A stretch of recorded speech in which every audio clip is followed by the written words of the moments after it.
বাংলা মাস পৌষের প্রথম ভাগ। এ সময়টাতেও শহর জুড়ে দেখা মিলছে না খুব বেশি শীত। তবুও আশায় আশায় অনেকে করছেন শীত পোশাকের কেনাকাটা।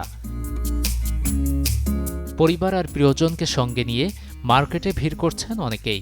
এই বছর শীতটা তুলনামূলক একটু কম ঢাকাতে, সেজন্য আগে কেনাকাটাটা হয় নাই। এখন সামনে হয়তোবা যদি শীত আসতেও পারে, এর জন্য কেনাকাটা করা হচ্ছে। দুজন যখন একসাথে আসি তখন ম্যাচিং আউটফিটও কেনার বিষয়টা থাকে, তো এটা ইন্টারেস্টিং ফিল হয়।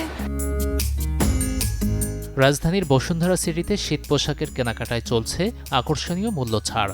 বিজয়ের মাস উপলক্ষে যেখানে চলছে মেলা, আর ব্র্যান্ডের আউটলেটগুলো মেলায় রেখেছে 60% পর্যন্ত মূল্য ছাড়।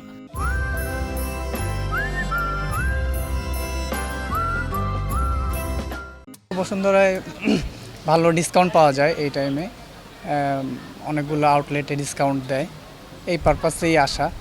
আমাদের ফ্ল্যাট 50%, মোটামুটি আমাদের ম্যাক্সিমাম নিউ কালেকশনের মধ্যে 50% দেওয়া হয়েছে। আর এখন অন্যান্য কোম্পানি তাদের পলিসি অনুযায়ী ডিসকাউন্ট দিচ্ছে। এটা আমরা যারা ক্রেতা আছে, আমরা কিন্তু চেষ্টা করি যে ওই ডিসকাউন্টের সময় আমাদের পছন্দের কোনো আইটেমগুলো কিনে রাখতে। অনেকের ধারণা শীতের শুরুর দিকে আসে পোশাকের নতুন নতুন কালেকশন। তবে বিক্রেতারা বলছেন নির্দিষ্ট সময় পরপর আসছে পোশাকের নতুন ডিজাইন। এই ধারণা থেকে আমাদের বের হওয়াই ভালো যে আমরা ফার্স্টে কিনলে পরে আবার পুরাতন প্রোডাক্ট পাবো, ব্যাপারটা এরকম না। আমাদের প্রতিনিয়ত ডিজাইন চেঞ্জ হচ্ছে। আমাদের ফ্ল্যাট চলতেছে হচ্ছে আপনার 30% আছে, সেখানে শাল, লেডিস ব্লেজার, হুডি, ছেলেদের ডেনিমের জ্যাকেট, তারপর হচ্ছে সোয়েট শার্ট, সব কিছুতেই বলা যায় আর কি। জ্যাকেট, হুডি, মাফলার থেকে ব্লেজার, বৈচিত্র্যপূর্ণ সব ধরনের শীত পোশাকে সেজেছে আউটলেটগুলো।